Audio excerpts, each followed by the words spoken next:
जय श्री राम दोस्तों। कैसे हो आप सब। देखिए, तो आज की जो हमारी इस वीडियो में होगा वो कुछ मुगलों से जुड़ा हुआ होगा।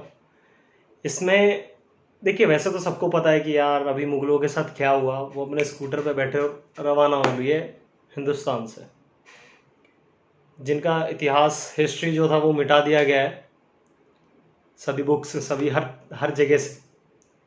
लेकिन अब हमें कुछ चीज़ें ऐसी जानकारी रखनी चाहिए अपने हिस्ट्री के बारे में जो कि एक रियलिटी बेस पर हैं, जो कि कुछ ऐसी चीज़ें होती हैं जिनको हम चेंज नहीं कर सकते, जो कि ऑलरेडी थी हैं और मे बी आगे रह भी सकती और नहीं भी रह सकती। उस पर हमारा इम्प्लीमेंट करना डिपेंड करता है कि हम किस प्रकार से उस पर इम्प्लीमेंट करते हैं। और जो चीज़ें गलत हुई, चाहे वो मुग़ल के आने से हुआ या अंग्रेज़ों के आने से हुआ, वो चीज़ों को हम कहाँ तक सही कर सकते हैं, अपने संस्कृति में हम कहाँ तक ढल सकते हैं दोबारा से। क्योंकि देखिए, भारत एक ऐसा देश है जहाँ पे सनातन धर्म की जो संस्कृति है, जो वहाँ का कल्चर है अपने हिंदुस्तान का, वो एक ऐसा कल्चर है अपने आप में सर्वश्रेष्ठ कल्चर माना जाता है। यहाँ तक कि हिंदुस्तान जो है वो विश्व गुरु था। और आज फिर से हम हिंदुत्व राष्ट्र सनातन धर्म को लेकर के अपने पुराने कल्चर को अपनाने की मुहिम चालू करते हैं। क्योंकि देखिए, मेरा मानना ये है कि हमारा जो इंडिया था, हमारा जो हिंदुस्तान था, जो पहले था, सोने की चिड़िया क्यों कहा जाता था, विश्व गुरु क्यों कहा जाता था। सोने की चिड़िया इसलिए नहीं कहा जाता था कि यहाँ पे बहुत सोना था, वो तो धन की कमी हमारे पास कभी भी नहीं थी। हिंदुस्तान में कभी भी धन की कमी नहीं थी। लेकिन जो विश्व गुरु सोने की चिड़िया क्यों कहा गया, जो हमारे यहाँ की संस्कृति थी, यहाँ के जो ग्रंथ थे, यहाँ का जो एक हमारा हिंदुस्तान का, जो हमारे देश का सनातन धर्म का जो एजुकेशन सिस्टम था, वो कुछ और था। जो आज की डेट में हम पढ़ रहे हैं स्कूलों में, कॉलेजेस में, वो कुछ भी नहीं है। आपने देखिए, हमने भी पढ़ाई की है और आपने भी की होगी कि शुरू से लेकर के हम ये पढ़ते हैं, हमें जहाँ तक आज की डेट में अगर हम कुछ पढ़ाई का यूज़ करते हैं तो वो सिर्फ ये मैथ्स में जोड़ घटाव गुणा भाग, हिंदी, थोड़ा बहुत इंग्लिश। उसके बाद हमने जो भी पढ़ा, मैथ्स में हमने कितने ट्रिग्नोमेट्री पढ़े, हमने सिलेंडर क्यूब्स पढ़े, प्रोबेबिलिटीज़ पढ़ी और बहुत सी चीज़ें ऐसी जो सांख्यिकी, ये सब मतलब एक चीज़ें हमने पढ़ी इसमें। लेकिन आज तक हमने सबने पढ़ा होगा a+b का whole square, a² + b² + 2ab। बहुत सारे फॉर्मूलेज हम रट रट के एग्जाम में लिखा, हमने हर जगह लिखा, हमने रट्टा मार डाला, उसके पढ़ पढ़ के क्या नहीं किया हमने। लेकिन जब वहां से हम निकले तो हमारे किसी काम का नहीं।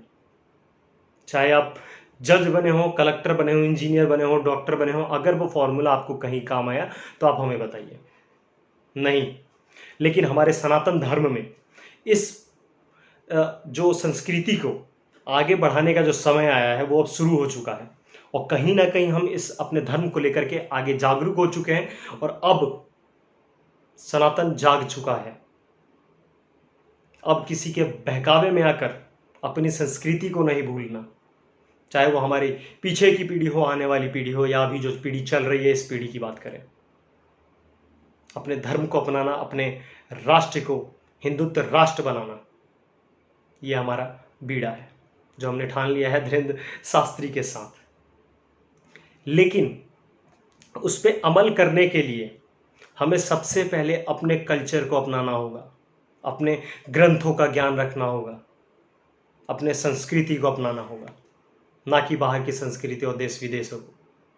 बाहर के देश विदेश वाले भी हमारे हिंदुस्तान के कल्चर, संस्कृति, सनातन धर्म को अपना रहे हैं। और हम यहाँ कुछ लोग जो पढ़ लिख के कुछ बड़े आपके ये सिस्टम के में क्या बैठ जाते हैं, अपने आप को पता नहीं कहाँ का क्या समझते हैं। उन्हें तो राम राम बोलने में भी शर्म आती है, गुड मॉर्निंग गुड आफ्टरनून बोलते हैं। लेकिन हम अपने संस्कृति की तरफ अब आगे बढ़ चुके हैं और कहीं ना कहीं ये पूरा हिंदुस्तान जाग उठा है। तो अगर हम बात करें, आज मैं आप लोगों के साथ कुछ चीज़ें साझा करना चाहता हूं जो आज मैं अपने दोस्तों के ग्रुप में बैठकर हम कुछ डिस्कशन करते रहते हैं अपने ऑफिस में। उसमें ये होता है कि कभी किसी मुद्दे को उठाते हैं, कभी किसी मुद्दे को उठाते हैं। लेकिन मुझे पसंद आती है वो चीज़ जब डिबेट होता है कि एक पक्ष दूसरे साइड का होता है और एक पक्ष दूसरे साइड का। यानी कि एक पक्ष मान लीजिए कि कांग्रेस के सपोर्ट करता है और दूसरा पक्ष जो है वो बीजेपी को सपोर्ट करता है। तो ऐसे में ये होता है कि डिबेट्स में हमारे नॉलेज भी गेन होती है। ये चीज़ याद रखिएगा, डिबेट में अगर आप मान लीजिए कि बीजेपी को सपोर्ट करते हैं तो आपने बीजेपी के अच्छे पॉइंट्स रखे हैं अगले पर्सन के सामने, लेकिन अगला पर्सन कांग्रेस को सपोर्ट करता है तो ये अपने ही अच्छे पक्ष रखेगा और आपको बुरा और गलत साबित करेगा।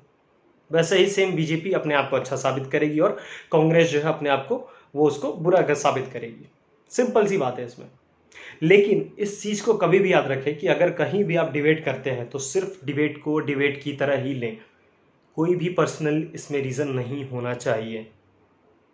डिबेट होता है एक दूसरे की जानकारी के लिए कि हमने क्या किया और आपने क्या किया, और ये होना ज़रूरी है। अगर कोई पार्टी सत्ता में है तो उसका विरोधी ज़रूर होना चाहिए, उसका विपक्ष ज़रूर होना चाहिए। कारण अगर विपक्ष नहीं होगा तो जो सत्ता में पार्टी है वो भी उसी धांधले में घुस जाएगी जहां से भ्रष्टाचार की शुरुआत होती है। आज विपक्ष का हम राहुल गांधी, जिन्हें लोग खैर हटाइए कुछ भी बोलते हैं वो बात की बात है, लेकिन राहुल गांधी, ममता बनर्जी, अखिलेश भैया, लालू यादव, नीतीश कुमार, अरविंद केजरीवाल, उन्हें कैसे भूल सकते, हम तो दिल्ली में ही रहते हैं। अगर ये ना होते तो, अगर एक बार के लिए कह रहा हूं, इसमें किसी को अपना पर्सनल नहीं लेना, बीजेपी ने कुछ अच्छे काम किए हैं, कुछ बुरे भी काम किए होंगे, डेफिनेटली किए होंगे कहीं ना कहीं, लेकिन अगर विपक्ष ऐसे ही आवाज उठाता रहा तो चाहे कोई भी पार्टी सत्ता में हो, उसको अच्छे काम करने ही पड़ेंगे। लेकिन इसके साथ अभी देखिए मैं आप लोग को बताने जा रहा था इसमें कि क्या हमारा डिस्कशन हुआ। आज हमारा डिस्कशन हुआ हमारे हिंदुस्तान के जो कल्चर हैं, जिसमें कि विवाह का कल्चर जो होता है वो हमारा पहले कैसा था। देखिए आज की डेट में अगर हम बात करें कि उत्तरी पूर्वी के इलाके में, भारत के उत्तरी पूर्वी इलाके में जो शादियां होती हैं वो रात में होती हैं मोस्टली। लेकिन इसका कारण क्या है? इसका कारण ये है, देखिए उत्तरी पूर्वी के साइड में जो है हिंदुस्तान में वो रात में शादियां होती हैं, लेकिन अगर आप वही दक्षिण भारत में जाएंगे तो वहाँ पे आज भी दिन में शादियां होती हैं। इसका कारण ये है कि जब मुगलों ने यहाँ पर आक्रमण किया, जब मुगलों ने यहाँ पे शासन किया, तो जो हमारे सनातनी भाई बंधु थे, जब वो दिन में विवाह करते थे अपने बेटी की, अपने बेटों का, तो जो मुगल के लोग थे वो वहाँ पर आक्रमण करके बेटी बहुओं को किडनैप करके ले जाते थे, लोगों को मार देते थे, धन दौलत जो भी थे लूट लिया करते थे। इस चीज़ को देखते हुए इतनी ज़्यादा ये चीज़ बढ़ने लगी, जिस चीज़ को देखते हुए लोगों ने अपनी जो शादियां हैं वो दिन में ना करके रात में करनी शुरू की, जिससे कि मुगलों तक ये बात पहुँचे ना कि यहाँ पर विवाह हो रहा है, यहाँ पर हमें खजाना मिलेगा, यहाँ से हम लूटपाट कर सकते हैं। और इस वजह से वहाँ से फिर रात में विवाह होने लगा। लेकिन ये चीज़ दक्षिण भारत में क्यों नहीं है? ये चीज़ें रात में विवाह इसलिए होने लगा कि सुबह होते होते हम विवाह करके विदाई कर देंगे, जिससे कि किसी को कानो कान खबर ना हो, अपने रिश्तेदारों और अपने जानकार वालों के अलावा। तब मुगल दक्षिण भारत तक पहुंचे ही नहीं, अन्यथा दक्षिण भारत में भी कहीं ना कहीं एक रात का जो कल्चर विवाह करने का होता वो भी होने लगता। लेकिन हमारे जो महापुरुष थे छत्रपति शिवाजी, उन्होंने कहीं ना कहीं मुगलों की खाट खड़ी कर दी थी, ईंट से ईंट बजा डाली थी। और दक्षिण भारत में तो छोड़िए जाने की बात, उन्होंने उत्तर पूर्वी भारत से भी भगा दिया और पूरे हिंदुस्तान में सनातन का परचम लहराया। देखिए इसका कारण यही है कि छत्रपति शिवाजी ने जब महाराष्ट्र से उनकी आवाज़ उठी और भगवा लहराया उन्होंने, तो उन्हें रोकने वाला कोई था नहीं, और पूरे भारत में उन्होंने अपना परचम लहराया, पूरे भारत में उन्होंने भगवा लहराया। तब जाके सनातनियों का एक जो वर्चस्व है फिर से लहराया। और आज के समय में भी दक्षिण भारत में आप देखेंगे कि वहां पे आज भी दिन में विवाह किया जाता है और अपने संस्कृति कल्चर से वहां पे जुड़े जाते हैं। आज के समय में भी दक्षिण भारत में मंदिर आपको बहुत ही भारी मात्रा में मिलेंगे। वहाँ की संस्कृति आज भी हमारे से ज़्यादा है। देखिए, इसमें कोई अलग दो राय नहीं है, लेकिन ये चीज़ आपको भी मानना पड़ेगा कि जितनी मंदिर की संख्या है वहाँ पर दक्षिण भारत के साइड में और जितनी कलाकृति हैं वहाँ, उतने अभी हमारे साइड में उत्तरी पूर्वी में नहीं है। तो कारण कहीं ना कहीं निकल के आ रहा है अपनी संस्कृति, अपनी सभ्यता को अपनाना और गर्व से उसे धारण करना, उस पर अमल करना।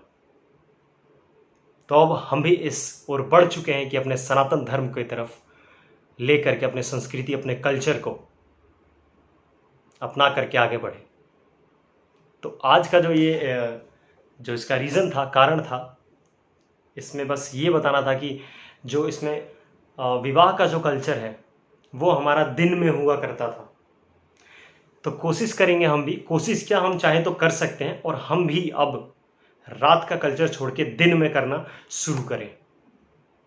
जैसे कि हमारे जो पुराने समय में, जो पहले के समय में हम दिन में शादियाँ किया करते थे, जो कि मुगलों की वजह से आज की उस टाइम से जब फिर रात में जब शादियाँ होने लगी, उसके कारण से अब तक वो चलता आ रहा है।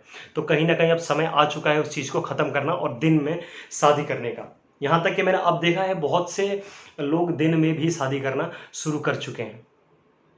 दक्षिण भारत में आज भी अपने कल्चर और संस्कृति को लेकर लोग ज़्यादा जागरूक हैं और यही अब पूरे हिंदुस्तान में होगा। सत्य सनातन का परचम लहराने का समय आ चुका है। जय श्री राम, जय श्री कृष्ण।